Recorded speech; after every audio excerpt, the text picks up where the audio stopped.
Assalamualaikum warahmatullahi wabarakatuh.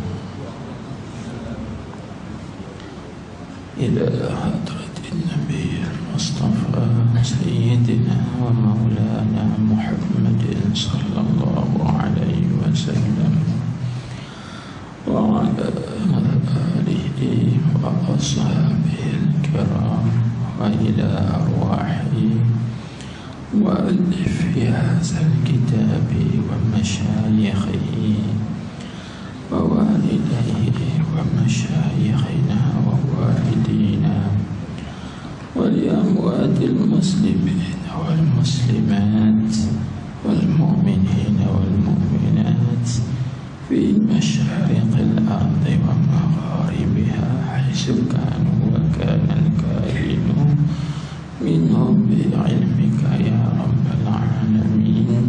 شيء لله ولهم الفاتحة. أعوذ بالله من الشيطان الرجيم. بسم الله الرحمن الرحيم. الحمد لله رب العالمين الرحمن الرحيم مالك يوم الدين إياك نعبد وإياك نستعين اهدنا الصراط المستقيم صراط الذين أنعمت عليهم غير المغضوب عليهم ولا الضالين آمين.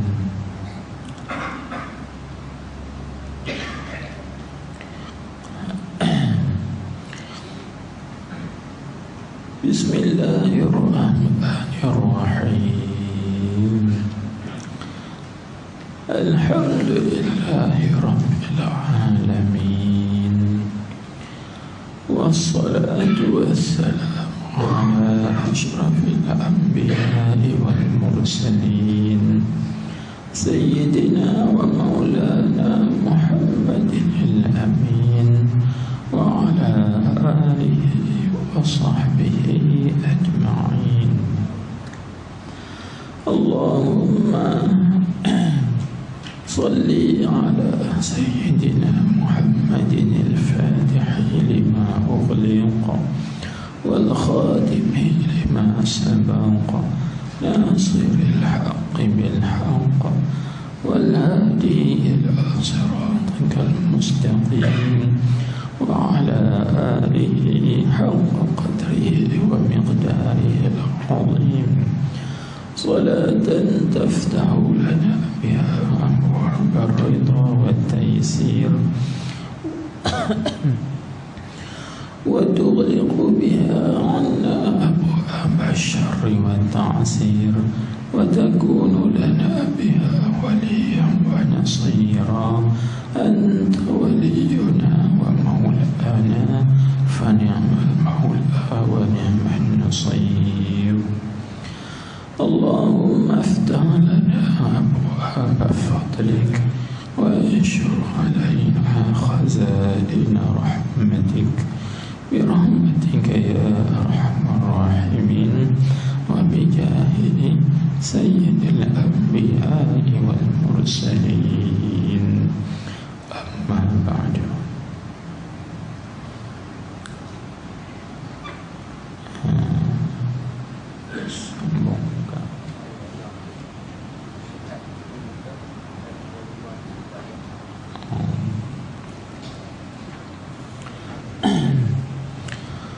وقال المصنف رحمه الله تعالى ونفعنا بعلومه وبركاته في الدارين آمين يا رب العالمين.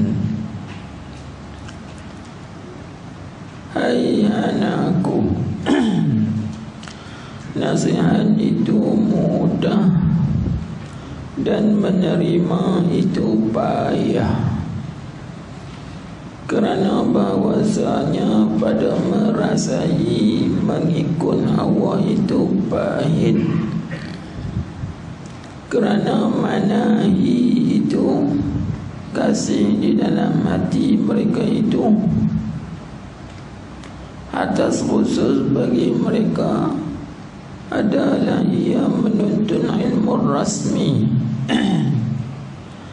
dan membimbangkan dengan hawa nafsu dan manasib dunia, maka bahwasanya sangka ia akan bawa ilmu sunyi daripada amal itu wasilah lagi dapat kelepasannya dan suci ibadahnya dan bahwasanya terkaya daripada amalnya.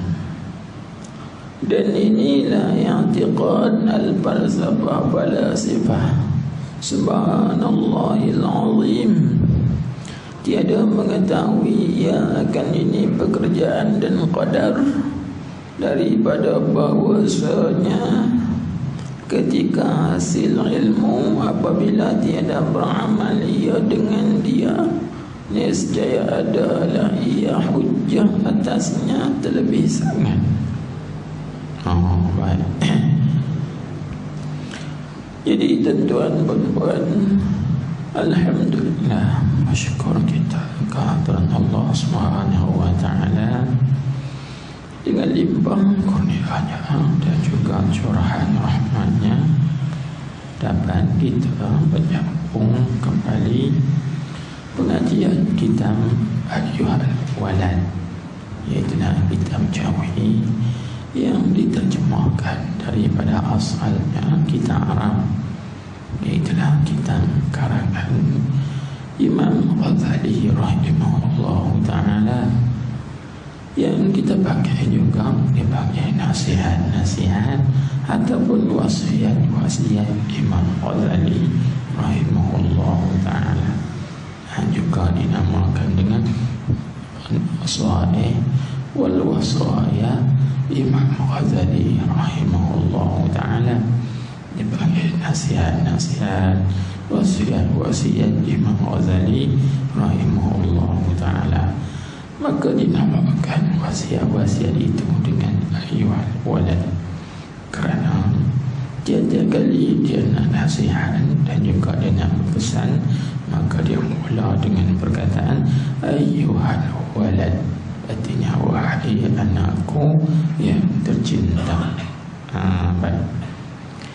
Jadi alhamdulillah kita sudah selesai dah mendengar wasiat yang pertama atau nasihat yang pertama, iaitu disebut dahulu, yang katanya, hai anakku, setengah daripada barang yang dinasihat dengan dia Rasulullah sallallahu alaihi wasallam akan umatnya, iaitu sabdanya alaihi salam. Itu dipanggil wasiat yang pertama atau nasihat yang pertama daripada Imam Ghazali rahimahullah ta'ala. Baik. Maka pada malam ini kita nak tengok wasiat ataupun nasihat yang berikutnya, iaitu kita panggil nasihat yang kedua. Tengok katanya, hai anakku, maklum.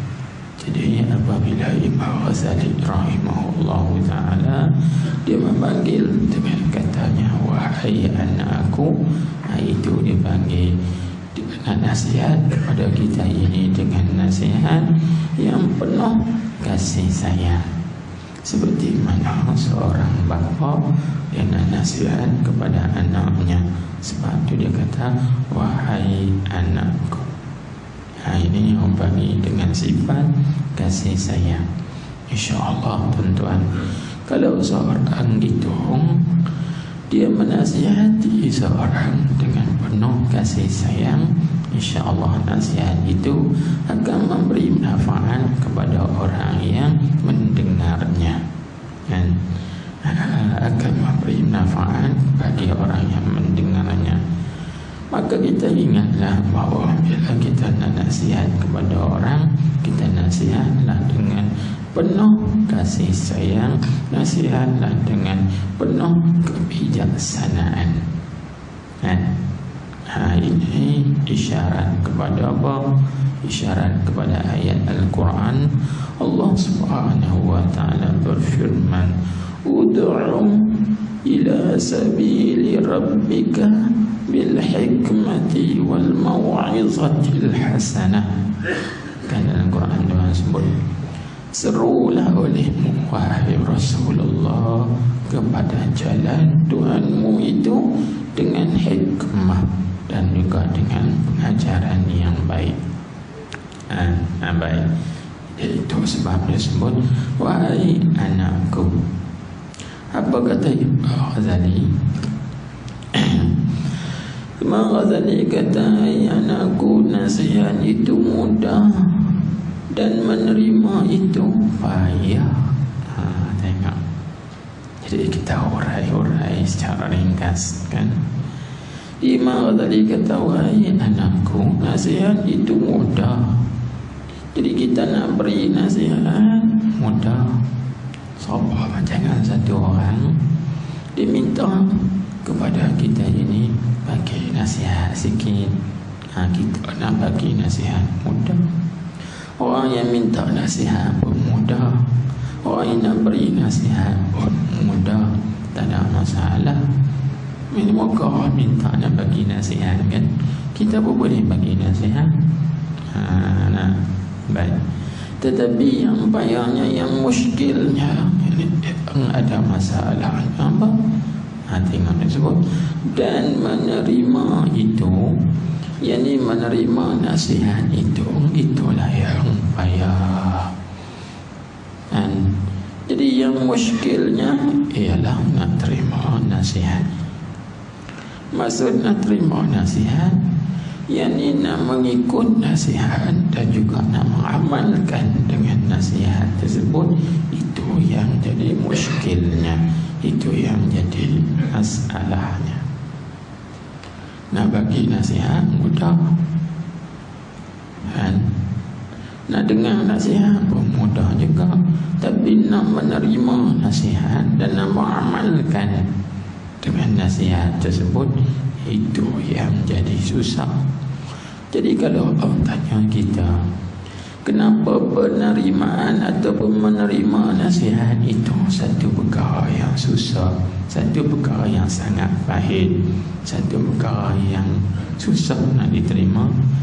Baik, jawabnya begini, kerana nasihat itu adalah satu perkara yang benar,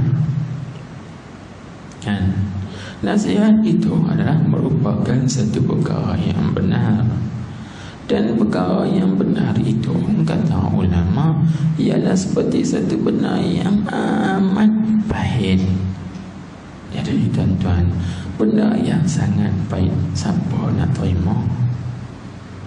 Ya, itu. Dan lagi pula kata ulama, nasihat itu ialah seperti ubat. Ubat ni biasanya pahit.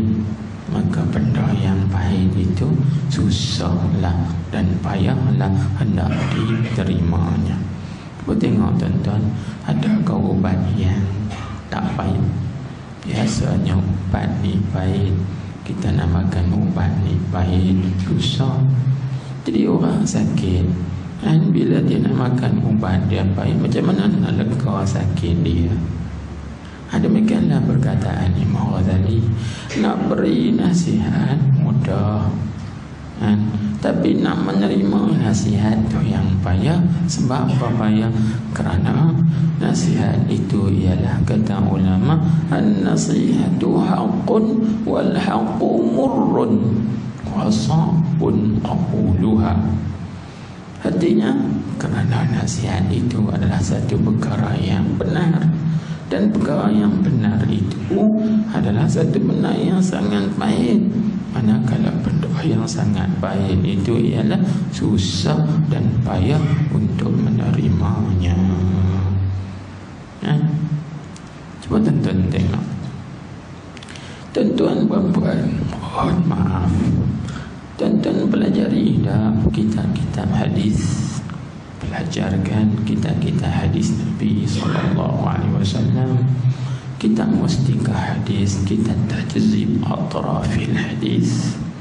Dibaca, Itu adalah nasihat-nasihat Rasulullah sallallahu alaihi wasallam kepada kita umatnya. Berapa ramai yang mengikut dan yang mengamalkan nasihat-nasihat yang disampaikan oleh Rasulullah sallallahu alaihi wasallam di dalam sabdanya, di dalam kitab-kitab yang dikumpulkan oleh ulama mengenai hadis-hadis Nabi. Tentang pelajari kitab tajzim atrafil hadis, mustikah hadis, apa lagi? Tengok tu nak bagi tahu tu Imam Ghazali lah. Dia bagi tahu dah kepada kita. Minta nasihat, beri nasihat mudah, tapi yang susah dan yang payahnya ialah nak menerimanya. Itu yang susah. Pasal apa kata payah? Tengok Imam Ghazali sebut dalam kitab ini. Dia kata kerana tengok kitab balik. Kerana bahawasanya nasihat itu pada merasai apa maksud pada merasai? Yakni pada orang yang selalu mengikut hawa itu. Itu maksud pada merasai mengikut hawa itu. Jadi kita tulis sikit lagi, kita tak faham apa maksud pada merasai. Yakni pada orang yang selalu, artinya pada orang yang selalu, ataupun pada perasaan orang yang mengikut hawa nafsu itu, pada perasaan dia pahit. Apa maksud kita guna bahasa yang mudah? Yakni kerana setiap nasihat itu dirasakan sangat pahit bagi orang yang selalu mengikut hawa nafsu. Jadi orang yang selalu mengikut hawa nafsu dia, orang yang selalu mengikut syahwat keinginannya, jadi bila kita bagi nasihat, baginya cukup payah dan menerima nasihat tersebut, kerana dia menganggap nasihat itu adalah satu perkara yang sangat-sangat pahit. Jadi benda pahit ni kita tak boleh terima. Sedangkan tuan-tuan, biasanya dan ghalibnya benda pahit itulah jadi penawar dan juga jadi ubat. Itu. Sebaliknya benda yang manis ni ada juga kita kata jadi ubat, tapi kebanyakannya manis ni jadi penyakit. Macam itulah perumpamaan. Minta maaf kalau saya sebut. Mungkin bagi setengah-setengah orang, bila mana mendengar baca kitab, lebih-lebih lagi pula nasihat ulama, dan dia tak boleh duduk, dia rasa mengantuk lah, dia rasa begitu beginilah. Pasal apa? Pasal nasihat ulama ini biasanya seperti mana ubat-ubat yang pahit. Jadi nafsu kita tak suka dengan benda pahit, waktu kita tidak boleh duduk, kita tidak boleh menerima nasihat-nasihat ulama. Tapi sebaliknya, bila disembangkan dalam dunia, pekerjaan-pekerjaan dunia, itu yang kita sedap dengar. Tetapi tuan-tuan, kadang-kadang yang sedap dengar itulah menjadi penyakit bagi kita. Contoh seperti gula. Makan gula manis, makan benda ni manis, makan coklat manis, makan kuih manis, makan yang ni manis. Tapi ingat, manis itu biasanya mendatangkan kemudaratan ke dalam diri kita sendiri.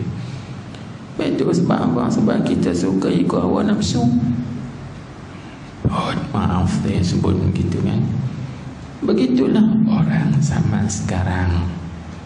Bila dengar baca kitab, bagi dengar nasihat-nasihat ulama, cakap yang tak berapi dan mengantuk. Tapi bila dengar cakap berapi, perang-perang tu, tu sedap. Dan contohnya misalnya begitu. Inilah orang kita tidak tahu membezakan yang mana manfaat dan juga yang mana memberi mudarat, yang mana penawar, yang mana racun. Kan? Mohon maaf, sebab yang kita ceritakan ini ialah hak kebenaran. Seperti Imam Ghazali sebut, sebab Imam Ghazali orang yang penuh dengan pengalaman. Dia tahu nak bagi nasihat mudah, tapi nak mendengarnya, nak beramal dengannya itu susah. Pasal apa susah? Kerana kita ini suka mengikut hawa nafsu. Jadi bila kita buat satu perkara yang menyalahi bagi keinginan hawa nafsu dan kita tidak mahu, cepat-cepat kita tidak mahu, tak suka dengan hawa nafsu. Sebab budak-budak, satu benda yang budak-budak suka, cuba kita bagi benda dia tak suka dan dia tak mahu, sebab tak setuju dan tak setuka dengan keinginan hawa nafsu, lalu dia tidak mahu menerima. Itu baik. Ini maksud kata Imam Ghazali. Sebab baik. Pasal apa baik? Tengok balik kita. Kerana manahi. Itu tuan-tuan mau bari sikit lah. Lagi nak baca apa pula? Mau bari sikit. Kerana manahi itu kalimah bahasa Arab, bukan kalimah Jawi itu. Dalam kitab ni dia campur-campur, ada Arab, ada Jawi sikit. Jadi manahi itu kalimah bahasa Arab, bahasa kita panggil segala perkara yang ditegah. Itu panggil manahi. Apa makna manahi? Iaitu segala perkara yang ditegah, segala perkara yang dilarang. Kan tu mana manahi. Kerana manahi itu, yakni kerana segala perkara yang ditegah atau yang dilarang itu kasih di dalam hati mereka itu. Titik nang tu. Jangan baca terus. Kalau baca terus tak faham. Kan? Titik tang tu. Dan kata kasih di dalam hati mereka itu. Titik tang tu. Jangan baca terus. Baik. Itulah orang panggil kitab ni. Dia ada seni dia. Jadi kalau baca cara ikut seni, baru kita nampak kesenian dia. Orang seni saja yang dapat menilai kesenian. Orang yang tak seni, dia tak tahu kesenian. Di situ. Mohon maaf. Jadi kerana apa? Payah atas nafsu, pahit atas nafsu nak menerima nasihat. Kerana memang disebut sini kerana segala perkara yang dilarang oleh Allah, yang tidak yang ditegah oleh Allah Subhanahu wa taala itu, mana nafsu kita sangat kasih, dia suka. Hak benar yang Tuhan suruh, hak tu dia tak suka. Tapi hak yang Tuhan tegah, hak yang Tuhan larang, hak yang Nabi kita Muhammad sallallahu alaihi wasallam tegah dan larang, ataupun dalam bahasa yang lain, apa yang dilarang yang ditegah oleh syarak, sama ada syari' hakiki atau syari' majazi, itulah yang disukai oleh nafsu. Adapun hak syarak suruh, perintah suruh buat, hatu nafsu tak suka. Jadi nasihat tu apa maksud? Nasihat tu maknanya iradatul khair, iradatul khair lil mansuhi lahu. Maknanya mengendaki kebaikan bagi orang yang dinasihatkan. Jadi kita beri nasihat kepada seorang itu, tujuan kita bagi nasihat ialah nak bagi dia jadi baik. Maka benda baik ni nafsu suka dah? Nafsu tak suka. Contohnya macam yang kita kata gini, satu orang dia tak mau nak sembahyang. Kita nasihat dia, semayanglah, semayanglah. Dia mau dah terima? Tak mau. Sebab semayang tak disukai oleh nafsu. Yang disukai oleh nafsu apa? Tak semayang. Jadi bila kita buat benda yang menyalahi nafsu, jawabnya payahlah. Sebab itulah orang panggil perlunya kepada mujahadah dan juga riyadhah. Latih tubi nafsu, lawan perang dengan nafsu, perang habis-habisan. Memang nafsu tak suka, dia tak suka. Jadi tu baik. Itu disebut atas khusus. Itu baru kita baca balik apa makna atas khusus. Tuan-tuan kena buat catatan sedikit tu, sebab kitab ni dia kitab tua, kitab bahasa petani pula tu kan. Jadi dia terjemah tu kita terpaksa kena rujuk balik kepada kitab asal, iaitu kitab Arab dia yang ditulis sendiri oleh Imam Ghazali rahimahullahu ta'ala. Jadi bila kita rujuk balik kepada kitab Arab, disebut wabil khusus, kan? Itu mana satu jumlah yang lain. Jadi kita kena terjemah atas khusus, mana kita kena terjemah lebih-lebih lagi. Dia kalau terjemah bahasa kini kan, wabil khusus atau wabil akhassi, lebih-lebih lagi. Gitu kan? Itu mana atas khusus, lebih-lebih lagi bagi mereka adalah ia mereka tu menuntut ilmu rasmi.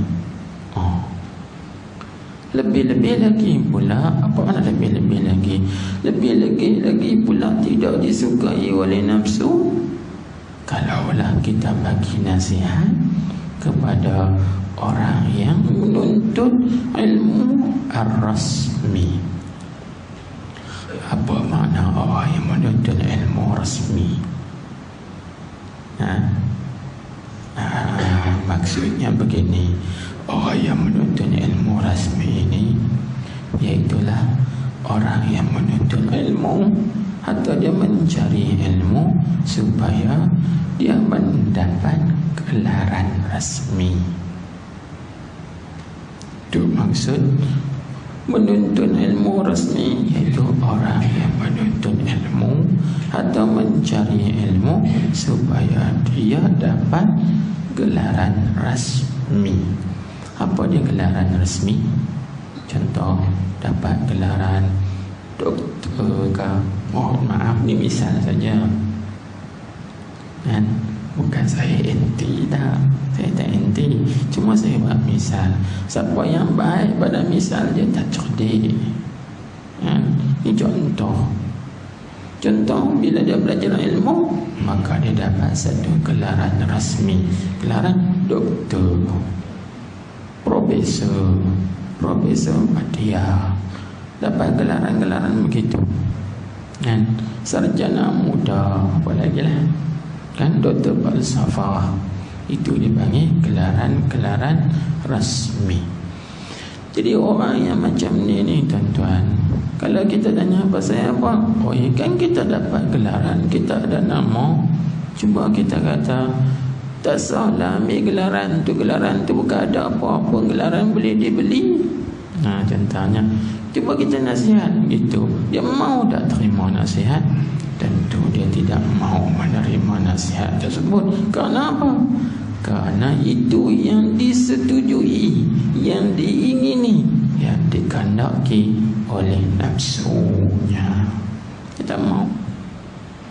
Bahkan kalau dia dapat gelaran tersebut, contoh dapat gelaran Profesor Madya, tiba-tiba orang tak panggil dia Profesor Madya dan muka masam, dan muka masam. Dia panggil aku serupa mamat kampungnya, aku Profesor Madya contohnya. Sebab itu tidak disetujui yang panggil apa, mengikut hawa nafsu. Jadi orang yang macam ni lebih-lebih lagi lah susah payah nak menerima, sebab dia kata aku profesor, aku ada sijil, aku ada ijazah, siapa tak boleh tegur aku. Contohnya, misalnya Allah tu dia bagi turun nafsu. Ni bahaya. Itu maksud lebih-lebih lagi bagi mereka adalah ia mereka tu menuntut ilmu, yakni mencari ilmu rasmi dan membimbangkan dengan hawa nafsu. Tu tengok dia tulis mim bangakan, membimbangkan. Mana sibuk, kita panggil sibuk dengan mengikut hawa nafsu, atau dalam bahasa mudahnya iaitu orang yang senantiasa sibuk untuk menunjukkan kehebatan dirinya. Dia sibuk dan menampilkan, menonjolkan kehebatan dirinya. Allah, orang-orang yang macam ni kalau kita bagi nasihat lagi susah nak menerima nasihat, sebab dia sibuk nak menonjolkan ataupun nak mempamerkan, mempertontonkan kehebatan-kehebatannya, lagi susah. Di situ. Baik. Baik, tengok lagi sebut dan manasib dunia. Itu bahasa Arab juga. Manasib dunia. Manasib itu bahasa Arab juga. Bahasa kita panggil kedudukan dunia. Jadi orang yang sibuk dengan menghimpunkan kesenangan dunia, pangkat di dunia dan seumpamanya, cukup susahlah orang yang macam ni menerima nasihat. Dengan berapa ramai kan orang yang sibuk dengan cinta dan kasih kepada dunianya, bila kita bagi nasihat, kita kata apa? Sudahlah dengan dunia tu. Dia tak maulah menerima nasihat tersebut.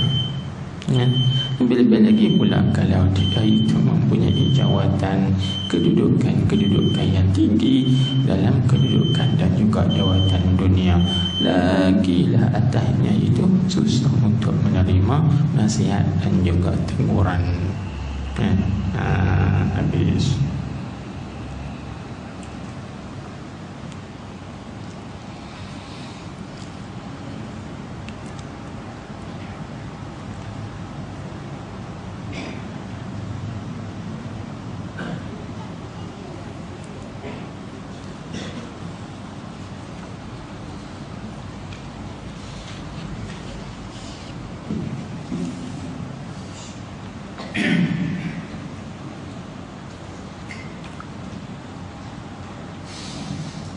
Allahu Akbar, Allahu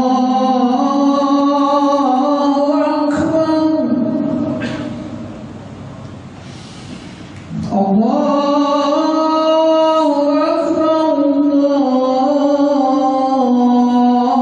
Allahu Akbar. Asyhadu an la ilaha illallah.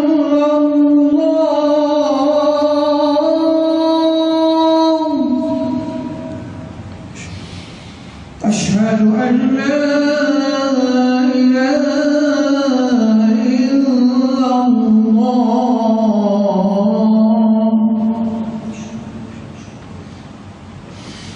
أشهد أن محمدا رسول الله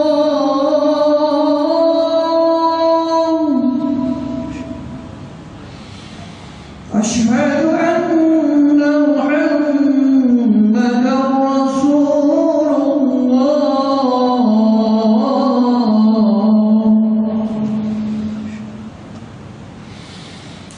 حي على الصلاة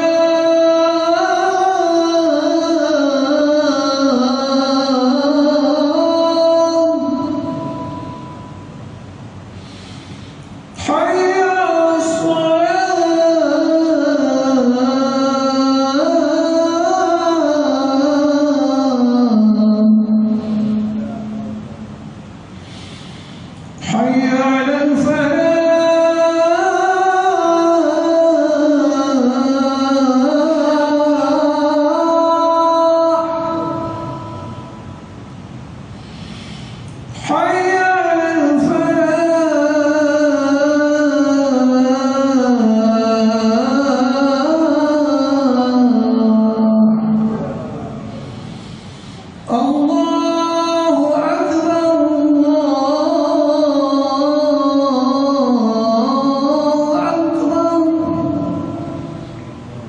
لا إله إلا الله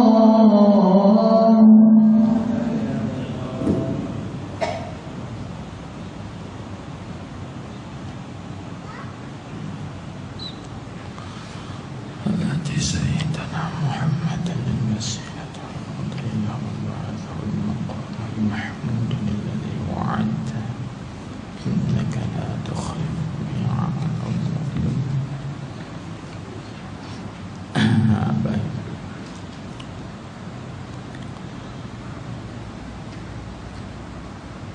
Maka bahwasanya sengkaya mereka tu akan bawa ilmu sunyi daripada amal itu wasilah lagi dan kelepasannya dan suci padanya.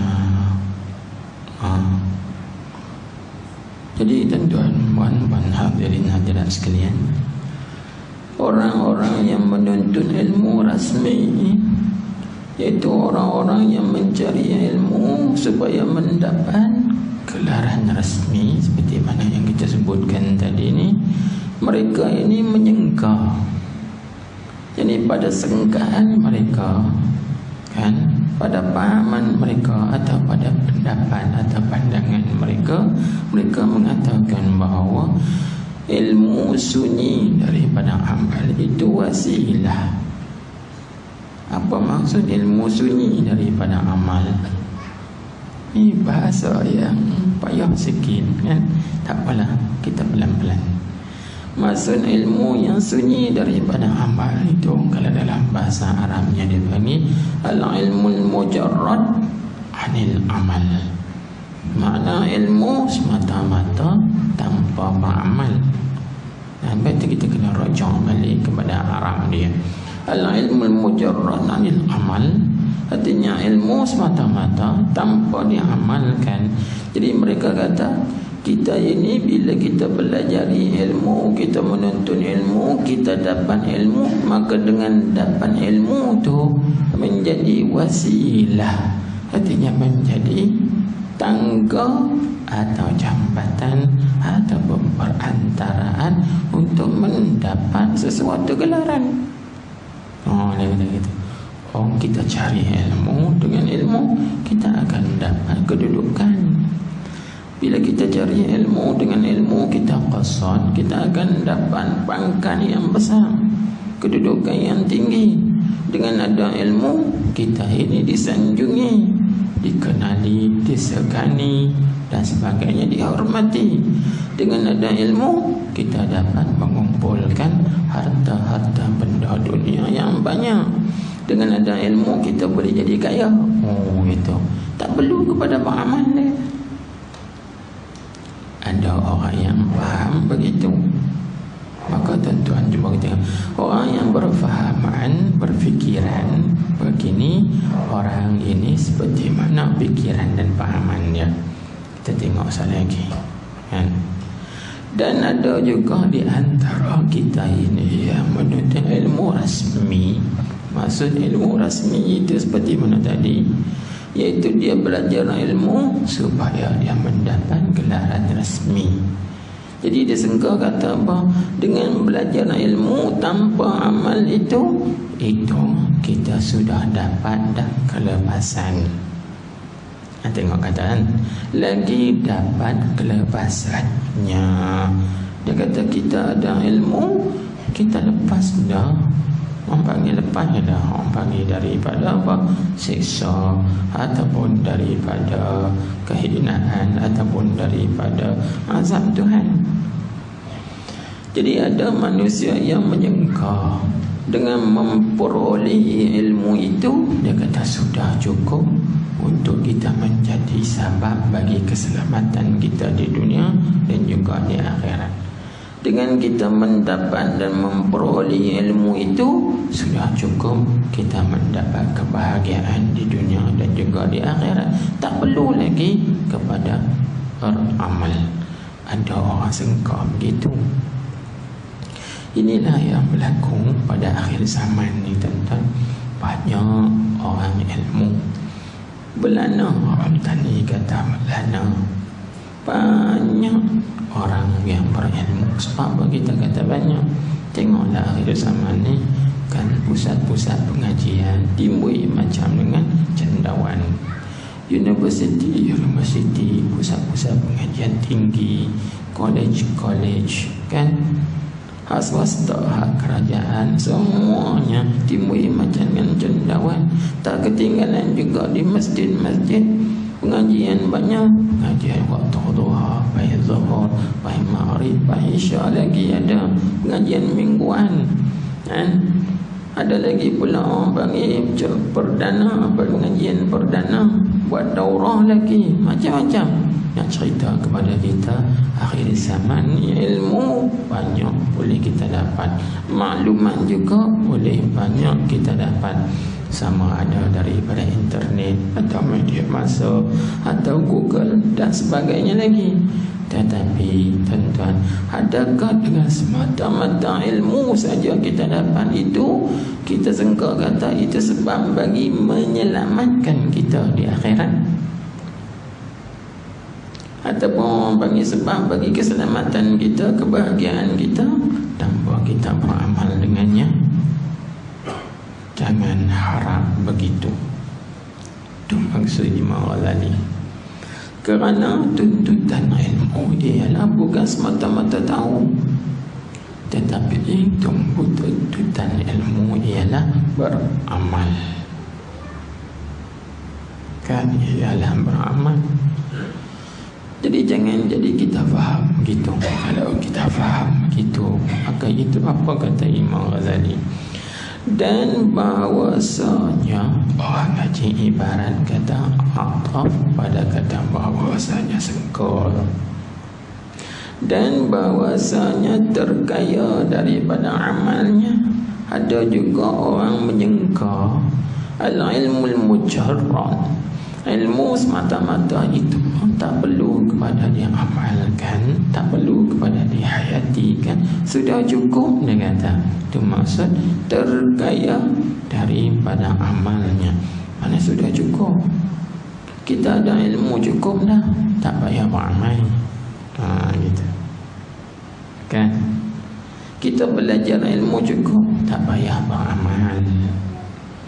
Maka sangkaan orang yang macam ni, ada orang yang kata kita cari ilmu supaya kita dapat gelaran rasmi, tak payah kita beramal dengan ilmu. Kita cari ilmu sudah cukup, tak perlu lagi kita beramal dengan ilmu.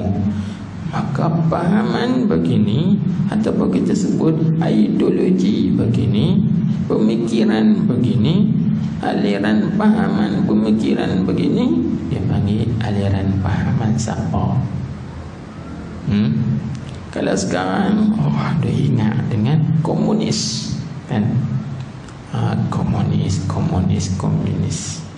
Baik, maka pahaman begini ni, pemikiran begini, aliran pahaman begini ni, dia panggil aliran siapa? Kata Imam Ghazali, dan inilah mana, iaitu sangka kata ilmu itu kita belajar untuk ambil tahu saja, bukan untuk dia amalkan. Atau kita belajar ilmu untuk supaya kita mendapat gelaran rasmi. Pahaman begini ni, aliran pahaman pemikiran begini, kata Imam Ghazali, ialah i'tiqadul falasifah. Itu adalah aliran pahaman pemikiran ahli falsafah kan. Baik, mungkin kita kata siapa dia ahli falsafah ni. Mungkin kalau dulu kita kata orang ahli falsafah ni Pluto kan. Pluto, kalau Arab dia panggil Aflatun kan. Orang putih panggil Pluto, lagi orang Arab dia panggil Aflatun. Alif lam alif ta wa nun, Aflatun. dipanggil Pluto. Ataupun satu lagi dipanggil Aristotle. Aristotle atau Aristotelis. Kan kalau dulu kita terkenal itu atau panggil ahli falsafah Pluto, Aristotle, kan? Bisa dengar lah. Ada kan dalam sejarah zaman saya dulu mengaji juga faham tu Pluto, Aristotle. Tapi bila mengaji dalam satu kitab pula, saya mengaji kitab ilmu maqulat asyarah, maka dalam ilmu maqulat asyarah disebut juga perkataan Aflatun, Aristotle. Ini dipanggil ahli falsafah, kan? Ataupun kita boleh juga pakai, kita ertikan ahli falsafah ini dengan bahasa sekarang, kita panggil apa? Iaitu orang-orang yang mempunyai pahaman sekular. Itu kalau bahasa sekarang.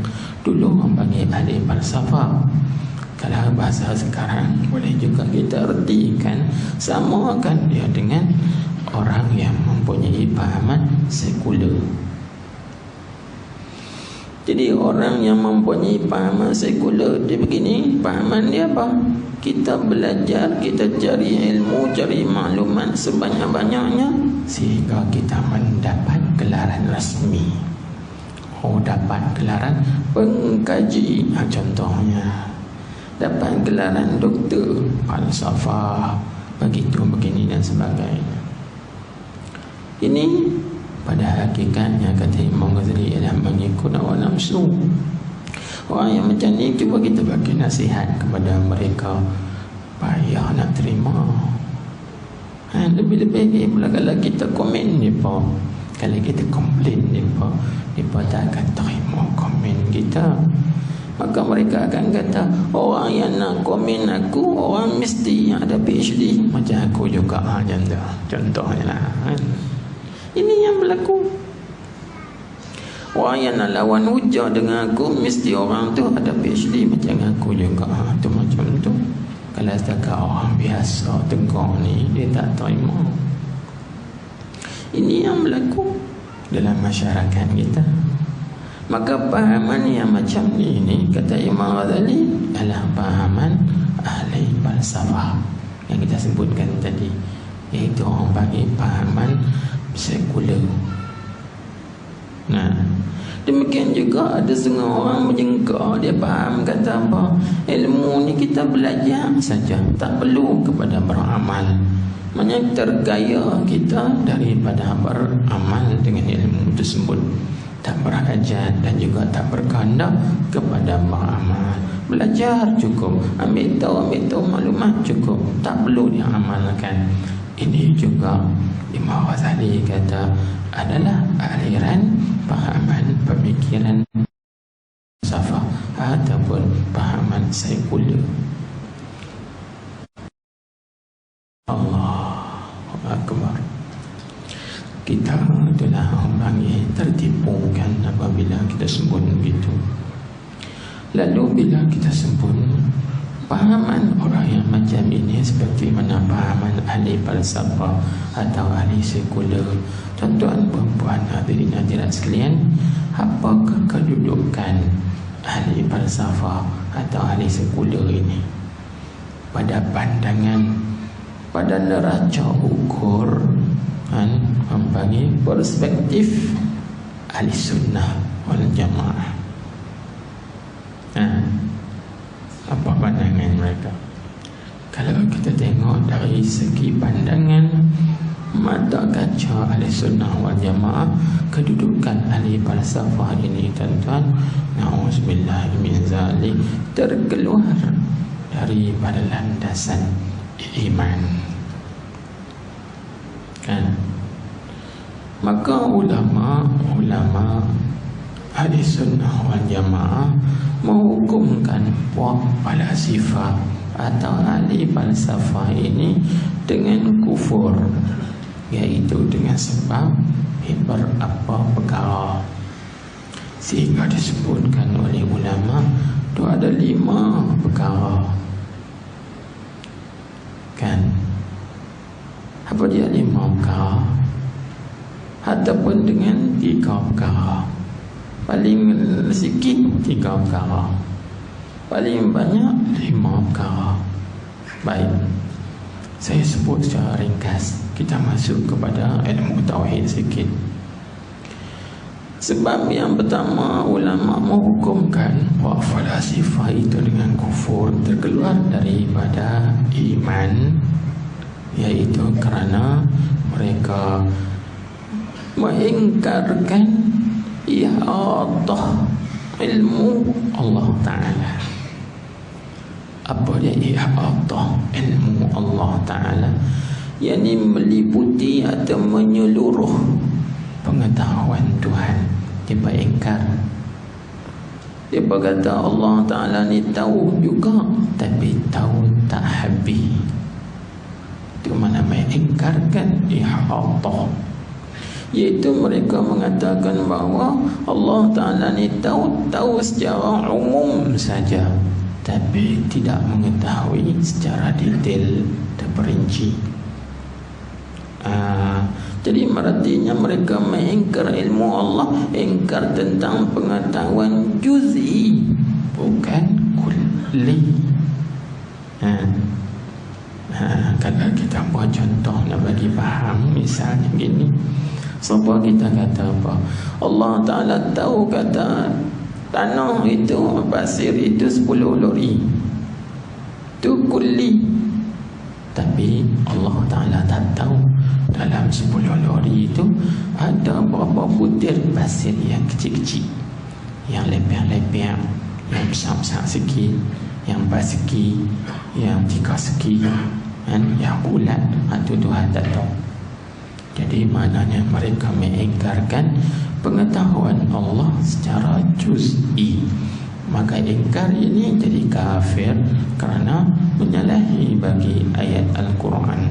Dalam Al-Quran Allah Subhanahu wa taala berfirman, wa anna Allah qad ahata bi kulli syai'in ilma. Dan sesungguhnya Allah Ta'ala itu meliputi ilmunya setiap suatu, dengan makna tidak tersembunyi atas pengetahuan Allah Ta'ala itu oleh setiap sesuatu pun. Semuanya diketahui oleh Allah Subhanahu wa Ta'ala. Ini yang pertama. Yang kedua, mereka mengingkarkan kebangkitan. Mereka mengingkarkan kebangkitan. Puak falsafah ini mereka kata bila kita mati, kita tak dibangkitkan lagi. Kita mati terus jadi tanah, hancur jadi tanah, kecai jadi tanah, ulat makan nabi rabun be. Tak ada kebangkitan, tak ada hari kiamat, tak ada orang panggil mahsyar, tidak ada orang panggil timbangan amal, suratan amal, titian sirat, syurga neraka, tidak ada dah. Mereka mengingkarkan ba'ats dipanggil. Maka mengingkarkan ba'ats ini menyalahi bagi Al-Quran. Kerana dalam Quran Allah Subhanahu wa taala berfirman, innakum yaumal qiyamati tub'atsun. Sesungguhnya kamu pada hari kiamat nanti tub'atsun, akan dibangkitkan. Tengok Al-Quran bagi tahu. Mereka kata tak ada kebangkitan. Ini dua. Yang ketiga, sebab mereka itu dihukum oleh ulama dengan kafir murtad. Kerana apa? Kerana mereka kan alam ini qadim. Alam ini qadim. Maknanya alam ini sedia kala. Seperti mana zat Allah qadim. Ke mana yang mereka mengatakan alam ni qadim? Kerana dia kata ada alam ini ialah ada Allah, ada alam ini. Maknanya bila ada Allah, automatik alam ni pun ada. Jadi maknanya ada alam ini tidak diadakan oleh Allah. Kalau gitu ada alam sama dengan ada Allah. Kalau ada Allah itu qadim, maka alam pun qadim. Ini dipanggil apa? Dipanggil ahlul ta'til, panggil ahlul ta'lil, golongan-golongan ilat. Ini dipanggil falsafah ahli ta'lil, panggil falsafah ahli ilat.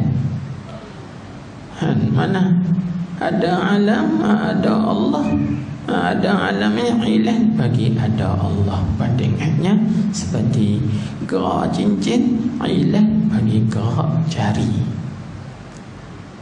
Kita jangankan kita pakai cincin, bila kita gerak jari, maka cincin pun bergerak.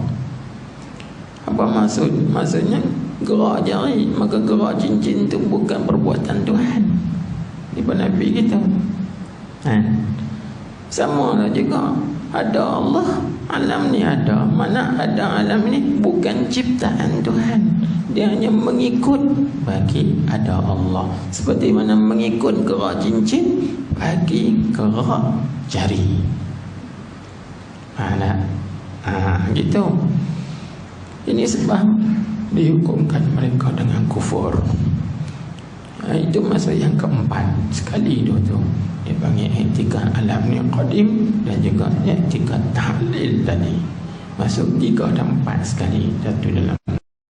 Yang kelima, sebab mereka ini jadi kufur kerana mereka mengatakan bahawa pangkat jadi nabi boleh lagi usaha. Dan maknanya apa? Selepas daripada wafatnya Nabi kita Muhammad sallallahu alaihi wasallam, ada lagi orang boleh jadi nabi dan rasul. Itu yang timbul di Selangor itu Rasul Melayu.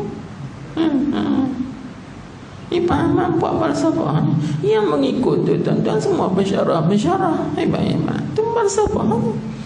Orang panggil orang yang kita sebutkan tadi, orang sekular, kepahaman sekular. Yang falsafah, orang panggil ahli-ahli falsafah, bersyarah yang ikut Rasul Melayu tu. Inilah punca yang disebut tadi. Maka ini jadi kafir juga. Sebab apa jadi kafir? Kerana menyalahi bagi nas Al-Quran. Dalam Al-Quran Allah Subhanahu wa ta'ala menyebut, maka Muhammadun aba rijalikum walakin Rasulullah wa khataman nabiyyin. Nabi kita itu adalah Nabi yang penyudah, dengan makna tidak ada lagi Nabi lepas daripada wafatnya Nabi kita Muhammad sallallahu alaihi wasallam, dan tidak ada lagi Rasul selepas daripada Nabi kita Muhammad sallallahu alaihi wasallam. Tiba-tiba ada orang dakwah kata ada Rasul Melayu di Selangor itu. Inilah kesan dia tuan-tuan puan-puan. Maka memandangkan kepada perkara yang kecil, bukan perkara yang remeh-temeh, tapi perkara ni besar. Lalu Imam Ghazali pun sebut Subhanallahil azim. Tengok kita Imam Ghazali, Allahil azim. Maha suci Allah yang maha agung. Sebab apa Imam Ghazali sebut Subhanallahil azim? Apa yang tuan-tuan faham mengenai Subhanallah? Banyak ayat kan kita dah baca Subhanallah. Doa tadi pun kita baca Subhana rabbika rabbil izzati amma yasifun wa salamun alal mursalin walhamdulillahi rabbil alamin. Kan kita kita aminkan. Tuan Imam kita bacakan Subhana rabbika rabbil izzati amma yasifun. Subhana pagi Subhanalladzi asra bi'abdihi ila akhir ayat.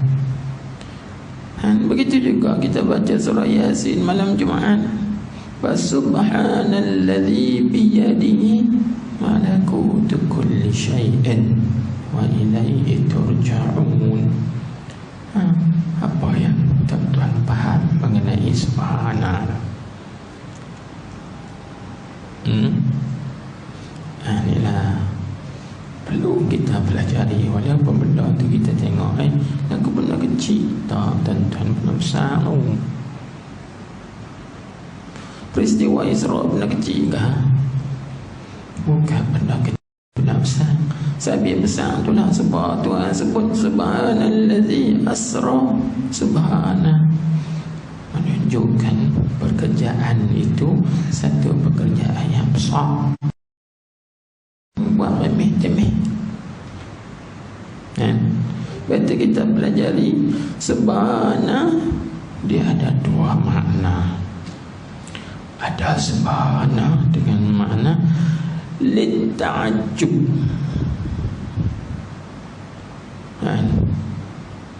bagi nak menzahirkan keheranan, heran.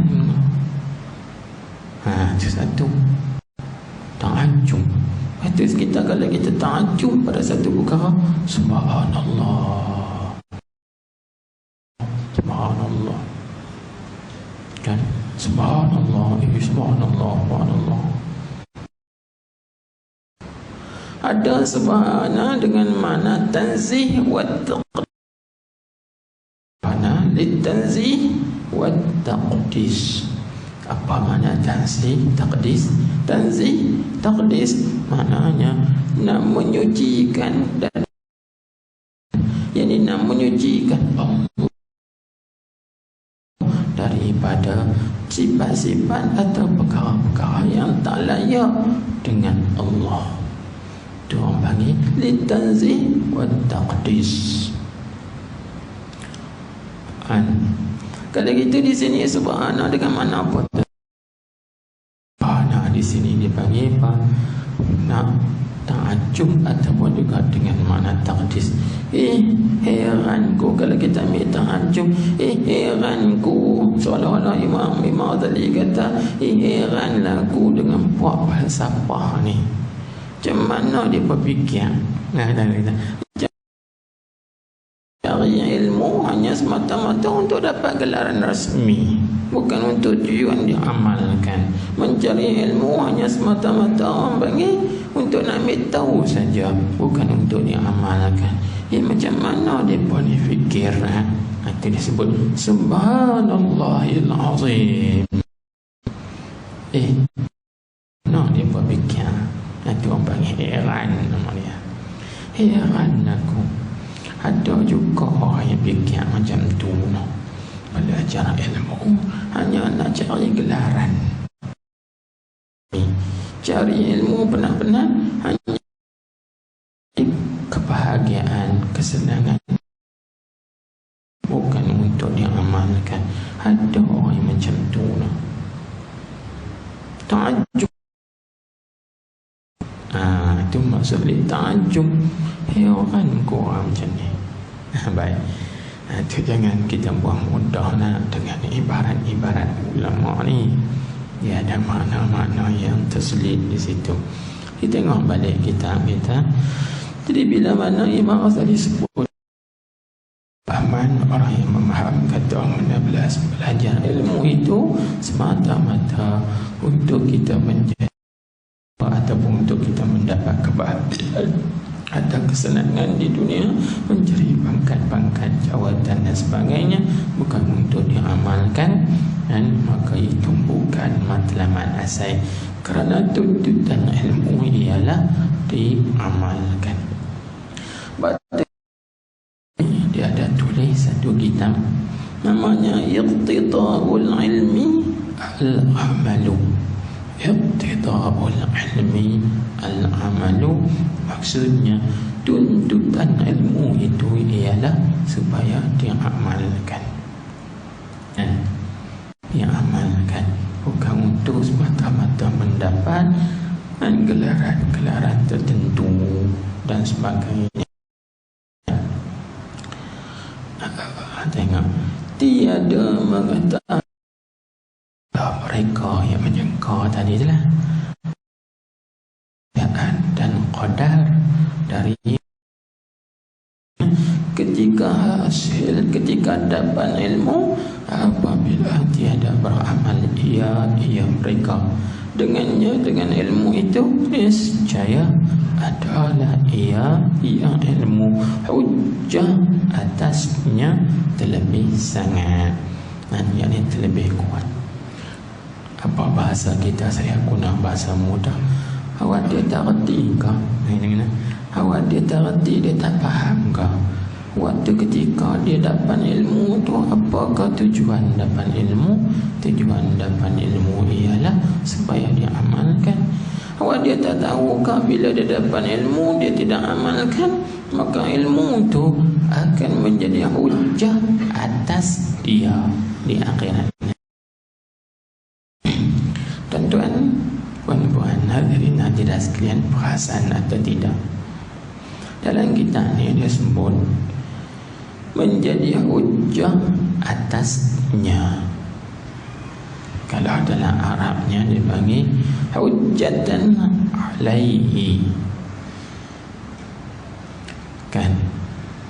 Dia ada pula satu kalimah lagi dia panggil hujjatan lahu. Kan kita dah baca doa khatam Quran kan? Dan dalam bahasa perasaan dah dalam doa khatam Quran tu kita ada baca Allahumma ja'alil Qur'ana hujjatan lana wala hujjatan alaina. Apabila hujjatan lana dengan hujjatan alaina. Kan doa khatam Quran dulu sebut wala taj'alil Qur'ana hujjatan alaina. Ya Allah, jadikanlah Quran itu hujjah bagi kami, hujjatan lana. Jangan engkau jadikan Quran itu hujjah ke atas kami, hujjatan alaina. Apa beza hujjah bagi dengan itu kena faham tu istilah tu. Hujjah bagi yang membantu, yang menolong. Itu mana hujjah bagi kami. Jadikan Quran kami. Tetapi jangan engkau jadikan Quran itu hujjah atas kami. Dia panggil hujjah atas, panggil hujjah yang memberi mudarat ke atas kami. Dia panggil ala lil madar, lana dia panggil lam lil manfa'ah. Jadi di sini Imam Ghazali sebut, dia kata apa? Hujjah atasnya. Artinya hujjah yang memberi mudarat ke atas seorang itu. Siapa yang menuntut ilmu di dunia ini semata-mata dia nak tahu saja, bukan untuk nak beramal. Atau siapa yang mencari menuntut ilmu untuk mendapat gelaran rasmi saja, bukan untuk diamal, nanti ilmu ini akan menjadi hujah ke atasnya di akhirat kelak. Yakni memberi mudarat ke atas dia di akhirat nanti. Jadi kata, oh aku belajar ilmu, aku lepas dah daripada azab siksa Tuhan. Jangan nak lepas, tak lepas, dia tengok tang amal. Kan? Tidak diamalkan dengan ilmu tersebut. Ini akan menjadi mudarat dan juga bahaya yang kembali balik kepada kita mengamalkan dengan ilmu. Sebab itu tuan-tuan, puan-puan, hadirin hadirin hadirat sekalian, ingat, bila kita belajar ilmu ni dalam hati kita, aku nak beramal dengan ilmu ini sekadar kemampuan. InsyaAllah bila kita ada niat itu, maka dikira dah kita orang yang beramal dengan ilmu. Walaupun kadang-kadang kita tak sempat nak beramal dengan dia, tapi sudah dikira dah. Tengok seperti mana kata Imam Nawawi dalam kitab Al-Azkar Nawawiyah dia. Tengoklah kita azkar awal lagi. Lepas itu kita kena niat belajar beramal dengan ilmu, walaupun satu kali, walaupun satu kali, maka dia dikira sebagai orang yang sudah beramal dengan ilmu. Niat begitu. Takut nanti kita belajar kitab tu, kita belajar kitab ni, kitab apa tak belajar. Semua kitab kita belajar, tapi semua tak beramal. Itu yang takut. Itu yang takut. Kitab apa tak mengaji. Sahih Bukhari mengaji. Pendek kata mengaji, semua tafsir mengaji, tasawuf mengaji, tauhid mengaji, semua mengaji, tapi satu pun apa amal. Takut kita belajar tu nanti akan menjadi hujah ke atas kita. Mana dalil? Tengok sebut dia mai satu dalil seperti sabda Nabi sallallahu alaihi wasallam. Apa Nabi kita sebut? Bahwasanya itu dia ambil daripada asal bahasa Arabnya. Nabi kita sebut, inna asyaddan nasi azaban yawmal qiyamati alimun lam yanfa'u ilmuhu. Itu asal daripada bahasa Arabnya. Inna asyaddan nasi azaban yawmal qiyamati alimun lam yanfa'hu ilmuhu. Maksudnya bahwasanya bersangatan azam manusia pada hari kiamat itu orang yang alim, yakni orang yang berilmu, yang tiada memberi tapi dia tidak beramal dengan ilmunya. Itu maksud orang yang alim yang tidak memberi manfaat oleh Allah dengan ilmunya. Ilmu ada tapi tak beramal. Maka inilah orang inilah pada hari kiamat nanti akan diazabkan oleh Allah Ta'ala dengan azab yang sangat dahsyat. Orang yang tidak ada ilmu, dia tak beramal dengan ilmu. Kita tengok kalau kita pelajari dalam matan Subat bagi Syekh Ibn Ruslan Ad-Dimashqi, apa kata beliau? Fa'alimun bi'ilmihi lan ya'malan wa'adzabun min qabli 'abidil wazan. Satu orang yang berilmu tapi dia tidak beramal dengan ilmunya, maka orang ini diazab oleh Allah Ta'ala sebelum daripada penyembah berhala. Orang penyembah berhala ni kena azab juga, tapi dia kemudian sikit. Orang alim yang ada ilmu tapi tak beramal, dia azab terlebih dahulu lagi daripada penyembah berhala. Dahulu tu berapa lama? Kalau kita tengok dalam syarah-syarah bagi matan Subat ini, antaranya Ghayatul Bayan, Mawahibus Samad, Ifadatul Umad, dan banyak lagi syarah-syarah yang lain, iaitu dia azab 500 tahun sebelum daripada penyembah berhala. Orang yang alim, yang ada ilmu, azab 500 tahun masuk neraka dulu sebelum daripada penyembah berhala. Allah billah min dzalik. Baik itu apa yang kita pelajari pada malam ini, kita baga-baga ikan niat kita. Niat kita apa? Belajar ilmu nak beramal, belajar ilmu nak menghilangkan kejahilan, belajar ilmu nak beramal, beramal ikhlas kerana Allah Ta'ala, yang mencari redha Allah Subhanahu wa Ta'ala. InsyaAllah apa yang kita itu manfaat Sebab kata ulama, al-ilmu ala qadri niyyah, di atas qadar niat kita. Kita niat kemana? Ada orang belajar nak cari gelar rasmi, dapat apa amal.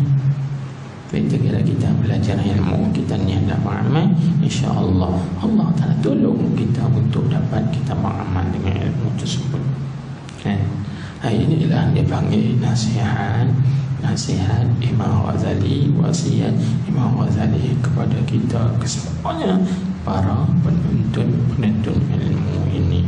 Betulkan niat kita masing-masing. Baik.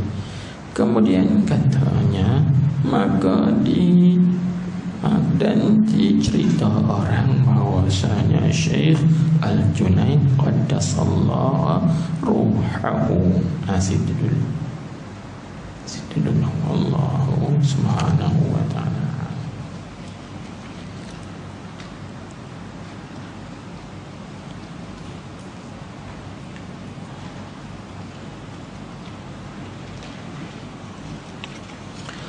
Subhanakallahumma wa bihamdika asyhadu an la ilaha illa anta astaghfiruka wa atubu ilaik. Subhanakallahumma wa bihamdika asyhadu an la ilaha illa anta amiltu su'an wa zalamtu nafsi faghfir li fa innahu la yaghfiru dhunuba illa anta. Allahumma salli ala sayyidina Muhammadin an-nabiy ummi wa ala alihi wa sahbihi wa sallam. Bismillahirrahmanirrahim. Sallallahu alaihi wasallam alaihi. Allah علينا حكمتك وانشر علينا رحمتك يا أرحم الراحمين. اللهم اهدنا وسددنا. اللهم إنا نسألك علما الموقنين وشكر الصابرين وتوبة الصديقين. ونسألك اللهم بنور على أركان عرشك في قلوبنا معرفتك حتى